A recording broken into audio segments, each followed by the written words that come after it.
Are you traveling a little fast? Have the police pulled you over to give you a speeding ticket? Here's 4 ways that the police allegedly establish your speed in order to charge you. One of the most popular ways the police establish a vehicle's speed is by way of a radar device.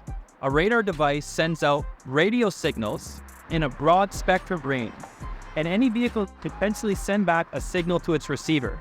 This is beneficial because they can do it while they're moving in a vehicle. They can do it also stationary. They could read vehicles behind them, to their right or to their left or in front of them. However, it may not be accurate because there could be many vehicles in their big spectrum of radio waves. The second method, and perhaps maybe a little bit more accurate, is way of LIDAR. A LIDAR uses light to establish the speed of a vehicle. Think of it like a laser pointer. A police officer actually has to point their laser at a vehicle at a reflective point of the vehicle and receive the signal back.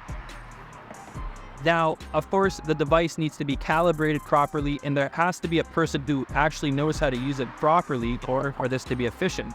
There's also other mistakes that can happen with this device as well. The third method the police use is called pacing.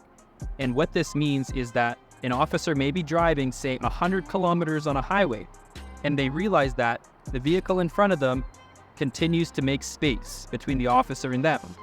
That tells the officer that perhaps the vehicle in front of them is going more than 100 kilometers an hour.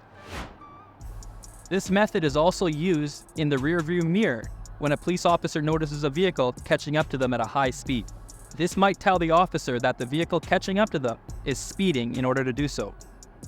The last method, and perhaps the most unreliable, is by the police officer simply looking at a vehicle and trying to determine its speed by observation.